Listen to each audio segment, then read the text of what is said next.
Ça y est, nous sommes en live. Je suis en direct aujourd'hui, en tout cas connectée, avec Aurélie dans l'émission Un monde de clés, où on va parler de ces clés génétiques aujourd'hui. Alors, Aurélie, bonjour. Salut. Bonjour à tous. Alors, Aurélie, est-ce que tu peux te présenter en quelques mots et nous dire de quelle clé tu avais envie de parler aujourd'hui? Quelle clé tu as envie de présenter? De présenter. Alors, bon, la spécialiste des clés, c'est toi. Moi, je m'appelle Aurélie Allôme. Je suis maman, déjà, d'abord et avant tout, de trois enfants extraordinaires.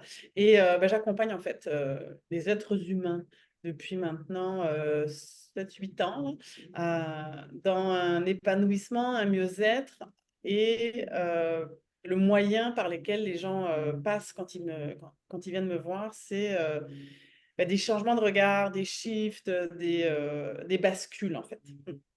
Hmm, Donc, d'accord. je travaille notamment avec l'hypnose quantique et la kinésiologie holistique, qui sont mes deux maîtres outils, mettons, ouais, médiums, là. Oui. Et alors, la clé que tu voulais présenter, enfin, de laquelle tu voulais qu'on parle Ouais. aujourd'hui, c'est? C'est la clé numéro 35. Oui. En fait, c'est mon œuvre de vie, mais tu vas pouvoir en parler plus, avec plus de clarté que moi. C'est mon œuvre de vie. Et est-ce que tu veux que j'explique pourquoi je l'ai choisie ou tu veux déjà Alors, la oui. présenter? Alors déjà, avec cette clé 35, juste simplement pour les auditeurs, la clé 35, c'est donc une clé qui se décline en trois niveaux, comme toutes les clés, avec le niveau d'ombre qui est la fin, le niveau de don qui est l'aventure et le niveau de Sidi qui est l'infinitude. Et comme le disait Aurélie, cette clé-là se trouve chez elle dans l'œuvre de vie, c'est-à-dire vraiment, comme son nom l'indique, l'œuvre de sa vie. Donc vas-y, tu peux nous dire pourquoi cette clé t'a particulièrement appelée aujourd'hui. C'est sûr que l'œuvre de vie, je trouve ça une clé importante, définitivement. Et en fait, je me suis mis un challenge parce que on en a vu d'autres hein, de mon profil toutes les deux. Et je pense que ma clé de l'œuvre de vie, c'était celle que je comprenais, si j'y vais avec un mot mental, le moins. Elle me parlait dans mon vécu, beaucoup dans l'ombre.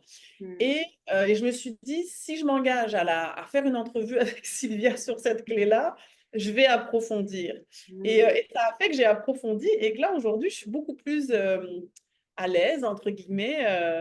J'ai Hmm. l'impression que je l'appréhende beaucoup plus intérieurement qu'il y a quelques semaines avant que je m'engage. Donc, c'est pour ça, en fait, que j'ai choisi. Et je me suis dit comme Oui. ça. C'est une très bonne raison parce que c'est effectivement souvent il y a pas mal de clés qui sont un peu comme celle-ci, c'est-à-dire qui peuvent nous paraître comme abstraites, c'est-à-dire je la ressens à l'intérieur de moi, mais de là à savoir l'expliquer avec des mots clairement, c'est plus difficile parce que c'est vraiment un vécu.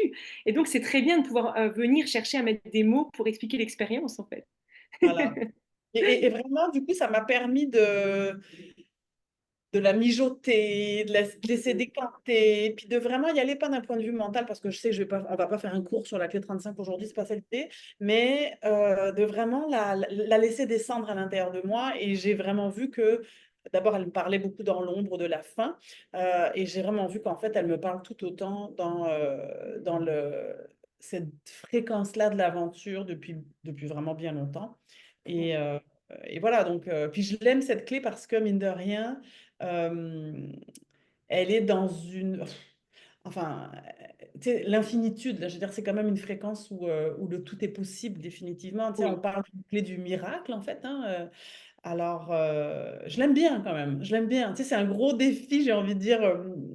Tu sais, ça m'a mis dans une position à un moment donné un peu égotique de est-ce que je vais être capable, tu vois? Hmm. Hmm. Puis après, je me suis dit, mais oui, en fait, je le suis déjà finalement, Hmm. puisqu'il y a eu des moments dans ma vie où je l'ai expérimenté dans sa fréquence de l'aventure, voire de l'infinitude par moment. Donc, Oui.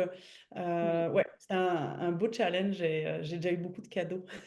Ouais, c'est On va ça qui est dire. intéressant avec cette clé qui est dans notre œuvre de vie de façon générale et que pour toi c'est la clé 35, c'est que elle est là depuis toujours. Et à un moment donné, on met de la conscience dessus, mais c'est comme si la conscience revient à revoir toutes les fois où elle est apparue dans le passé et à voir aujourd'hui comment elle se manifeste. Et alors, est-ce que tu aurais envie de nous partager soit un exemple peut-être que tu as vécu ou que tu as pu rattacher à cette énergie-là de l'aventure, ou alors peut-être comment aujourd'hui tu la vis, tu vois, dans ton quotidien. s'il y a quelque chose qui te vient là. Ouais, ouais, c'est sûr que moi, quand la première fois qu'on a abordé cette clé, l'ombre de la faim, moi, je l'ai tout de suite Mm. associée à des troubles du comportement alimentaire. Donc, Oui. on est vraiment dans la faim. Puis même, je me rappelle, moi, je faisais de la boulimie et je me rappelle, je me disais, mais et j'ai fait un petit peu d'anorexie, mais j'étais plus dans le côté on va manger trop, beaucoup. Et je me rappelle que je me disais, il y a quelque chose avec le mot faim, F-I-N. Mm. J'avais 20 ans, même pas, hein, entre 15 et 20 ans, puis je me disais, la faim, j'ai toujours faim, mais en fait, est-ce que c'est vraiment la faim ou est-ce que j'ai peur de la faim, FIN? Alors, tu vois, puis on parle de l'infinitude pour le CD. Alors, je me dis, il y avait comme déjà des semences qui étaient là, de conscience, pas très consciente.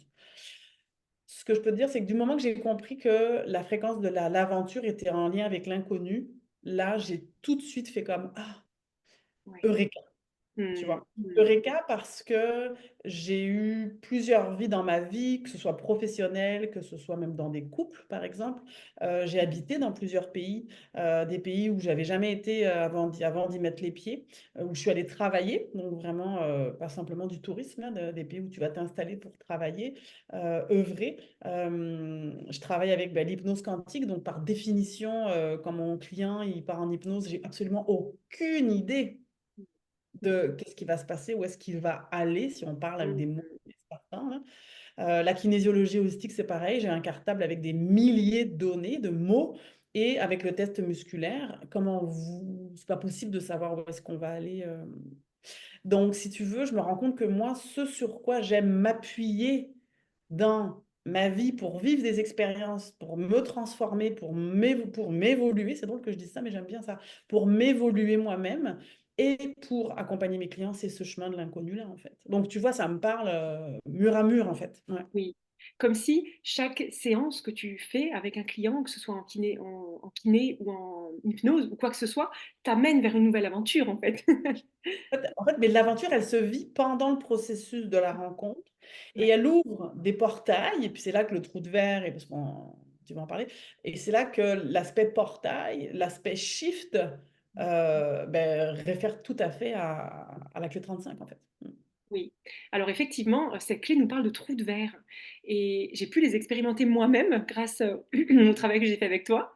Les trous de verre, en fait, Richard Rohn en parle comme euh, la capacité que cette clé confère, finalement, cette énergie confère, à aller comme briser les limites de l'espace-temps. En fait, on parle aussi dans le monde du coaching de collapsing time, effondrer le temps en français. Ça, c'est quelque chose que tu constates, j'imagine, dans tes accompagnements, dans ce que tu Beh, fais. oui, parce qu'une réalité qui était verrouillée pour le client, pour la personne, heu parce que tu as des clients qui ont plus ou moins, entre guillemets, «de conscience» ou de recul sur eux, donc il suffit que je les vois 1 mois plus tard ou même des fois 3 mois plus tard, hein. Puis là, je fais un petit retour: «Au fait, la dernière fois, ta, ta, ta» et là, c'est comme: «Oh mais oui, mais non, mais» c'est comme si c'était ça se fait tellement naturellement. Oui, C'est pas violent un shift, hein, quand ça se passe comme ça, c'est pas violent, mais ça se fait tellement naturellement que la personne, elle a pas eu à faire des exercices à n'en plus finir pour changer. oui. Et ça s'est fait naturellement et donc il y a des gens qui le remarquent même pas, en fait. Tu sais, ils ont Mm, consulté pour une raison, puis ça a passé et puis là, ils me consultent pour autre chose, mais ça s'est fait tellement intérieurement avec eux, que c'est tellement évident que parfois ils n'ont pas encore conscience et c'est intéressant de leur dire: «OK, tu me parlais que tu vivais ça et ça se passait comme ça. Ah mais non, mais ça c'est ah non, mais c'est vrai. Ah mais maintenant que tu le dis, mais non». Et et ça j'adore, quoi. Ça oui. j'adore de voir qu'il y a rien à forcer. Oui, c'est ça. C'est vraiment le passage a été créé, la personne y est allée et ben, la réalité est différente de l'autre côté, en fait. Mmh. Ouais, puis, et elle est, et c'est toujours, et la réalité elle est différente, mais elle est toujours, en harmonie, quoi. Tu sais, il y a comme, heu, la personne, elle a pas l'impression tu sais, versus, tu sais, je veux dire, je prends l'avion, je vais dans un pays nouveau, j'arrive à l'aéroport, les odeurs sont pas les mêmes, même la gueule de l'aéroport, les uniformes, la chaleur, l'humidité, tu sais, je veux dire, moi j'ai vécu dans plein de pays, puis chaque fois que j'arrive, il y a tout un monde nouveau, mais quand tu passes ces trous de verre-là, quand tu fais ces shifts-là, hem, ça vient de l'intérieur, en fait. Oui, oui. Tu vois? C'est un Mmh. effondrement qui se passe à l'intérieur et qui fait que tu es la même et en même temps que ton environnement extérieur change.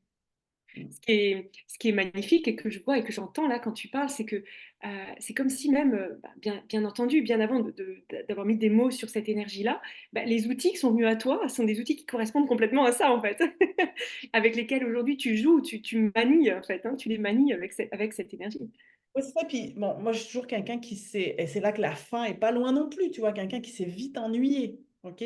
Parce que tu sais, je veux dire, l'ombre est jamais loin, donc c'est sûr que d'aller me diriger vers des outils, ou par exemple, tu sais, l'hypnose de reprogrammation, Oui, j'en ai enregistré plein, j'en envoie à mes clients, mais ils les écoutent tout seuls, ils sont grands, ils vont écouter ma voix, puis cet enregistrement. Mais d'avoir des clients, puis de leur lire pendant la rencontre une reprogrammation, moi, je m'ennuie profondément. Et c'est intéressant parce que les hypnoses quantiques, moi, je tripe, même si j'ai aucune idée de où, quand, comment, pourquoi. Puis je suis dans la confiance aussi que l'espace que je tiens, euh, d'un point de vue multidimensionnel, va permettre à l'être qui est en face de moi, tu sais, de vivre ce qu'il a à vivre, ce qu'il est prêt à vivre. Et j'ai des collègues, tu vois, avec qui je me suis formée en hypnose, et elles adorent ça, les hypnoses de reprogrammation. Mais elles m'envoient leurs clients pour des hypnoses quantiques parce que c'est insécurisant pour elles. Alors que moi, l'insécurité, je la vis quand le hamster se met à tourner parce qu'il y a trop la oui, même chose. Il n'y a pas assez oui, d'aventure. Tu vois ce que je oui. veux dire? Oui, tout à fait. Je trouve ça magnifique et c'est là qu'on voit vraiment que chacun a ses dons et chacun a son œuvre en fait, hein. Et alors, si on revient vraiment sur cette énergie-là, donc le don de l'aventure ou l'ombre de la fin, hein, ce qui te plaira de dire maintenant, comment aujourd'hui tu dirais que tu l'incarnes dans ton quotidien? Comment est-ce que cette énergie-là vient t'accompagner ou te guider dans quel espace finalement elle te permet de prendre tes décisions, tu vois? Comment elle œuvre autour de toi? Euh, J'aime ta question. Bah déjà, le fait d'avoir compris aventure égale inconnu, là, tu sais, moi, j'ai eu besoin d'un petit déclic, là. Ça m'a vraiment fait comme, OK, donc je me suis reconnue. Donc ça m'a fait du bien, tu vois, ce qui fait que je m'autorise peut-être plus. Tu sais, je suis quelqu'un à qui on a souvent dit, mais t'es donc ben bizarre, mais tu changes d'avis comme de chemise, t'es donc ben une girouette, t'es instable. Enfin, tu sais, j'ai quand même eu beaucoup de reflets, ou en tout cas de jugements du monde extérieur, enfant, ado, même adulte, hein, en lien avec les changements que je pouvais faire dans ma vie, les opportunités que je pouvais saisir qui faisaient pas de sens pour eux, hein, et puis pas nécessairement pour moi non plus d'ailleurs. Donc ça m'a permis de me ramener à quelque chose de juste pour moi. Donc ça, Oui, c'était bon. Donc, dans les moments où je prends des décisions ou quoi, mais s'il y a une projection d'un jugement de quelqu'un que j'aurai encore à l'intérieur de moi, je vais aller me recrédibiliser avec ça. Donc ça, c'est intéressant pour ça.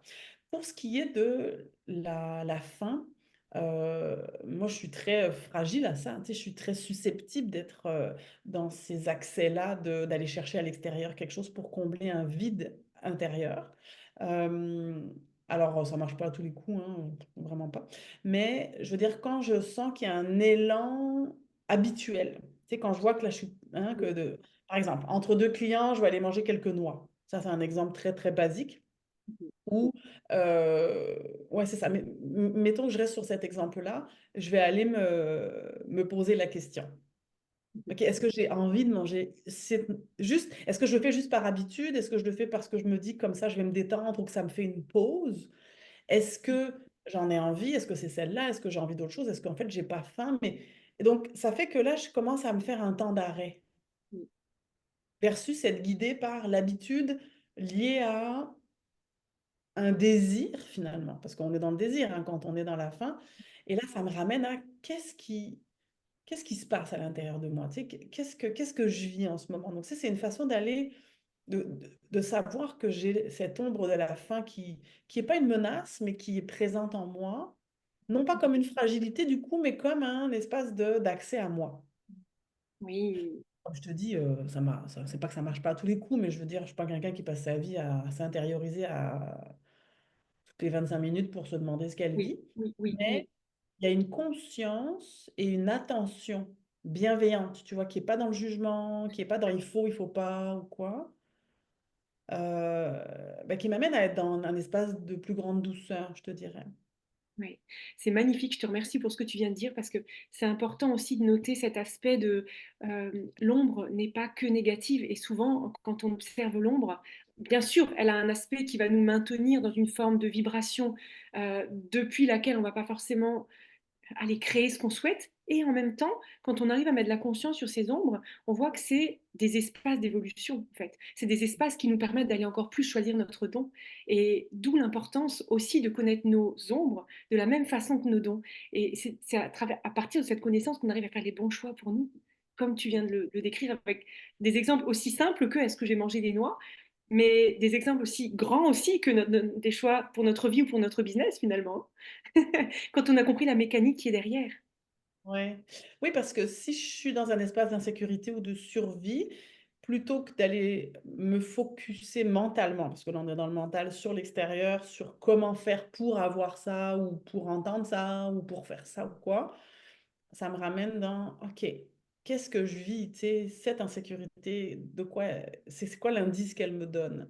Et comme j'ai en plus, après la carte de l'aventure, de l'inconnu, ben là c'est comme, OK, et parce que je peux vivre de l'insécurité face à l'inconnu quand même. Je veux dire, définitivement, hein, c'est pas parce que j'aime ça que j'ai pas le trac avant, hein. Comme moi, j'ai fait beaucoup de théâtre. Oui, Ça, hein, le trac, il était tout le temps là avant chaque représentation, avant chaque... et il faisait partie du moteur, en fait, hein. Donc, c'est comme si la fin, c'est ça.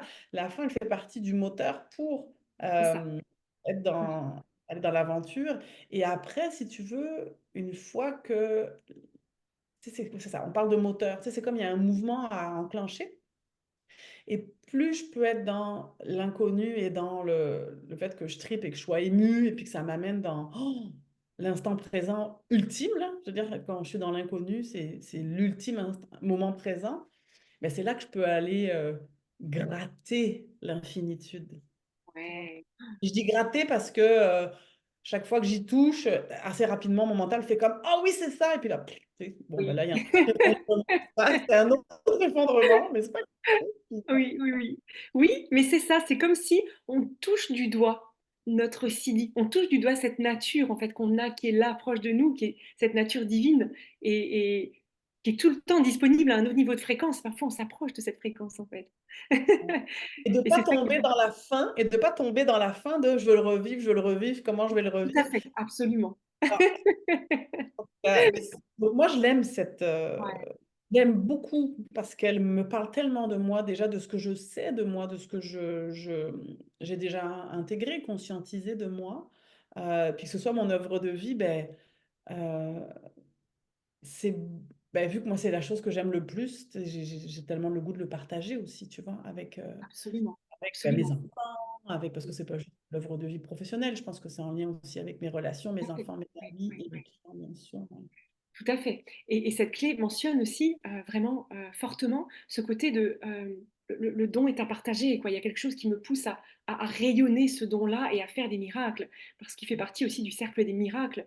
C'est vraiment on parle souvent de deux clés, la 55 et la 22, que tu as aussi d'ailleurs dans ton profil, mais qui sont les clés un peu particulières, mais celle-ci est unique en son genre et dans son degré d'influence, dans le fait qu'elle va vraiment être la porte des miracles parce que de cet aspect, de sa nature à pouvoir créer des raccourcis et aller gratter l'infinitude, comme tu le dis. Et c'est même pas des raccourcis, hein, parce que tu sais, si on parle d'effondrement, c'est pas des raccourcis, c'est Ouais, juste comme un saut de puce sur une autre oui, ligne de temps, là. ouais, c'est ça, c'est ça. C'est même pas qu'une ligne de temps, hein.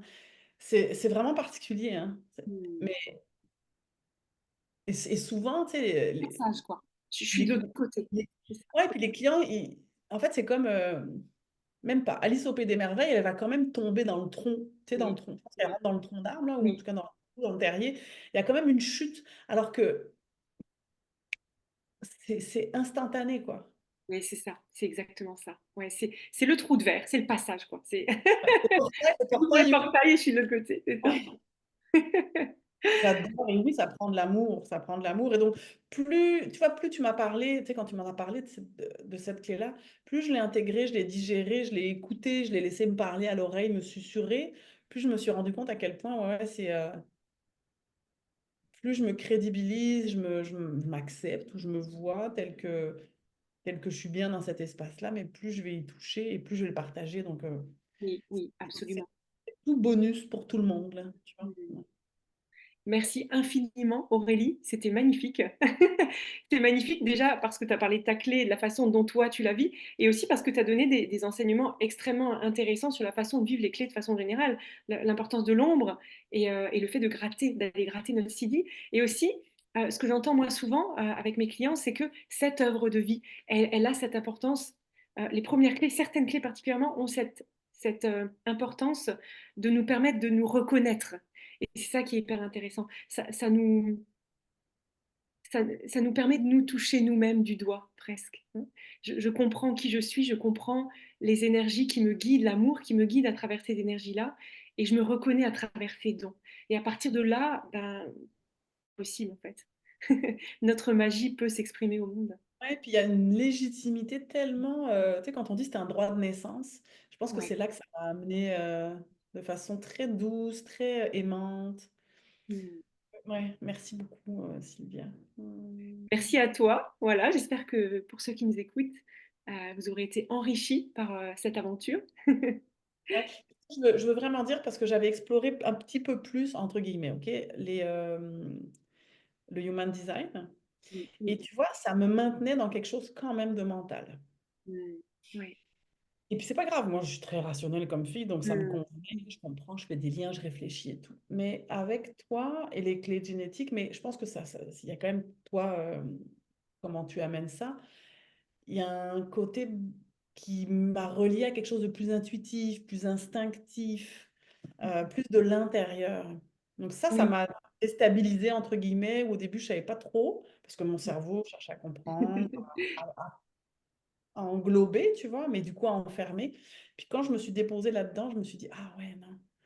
Et ça a pu surgir de l'intérieur. Tu sais, ce que tu as semé a pu surgir de l'intérieur. Donc je me le suis approprié vraiment facilement finalement. Donc merci, ouais. Mm. Merci à toi pour ce magnifique témoignage.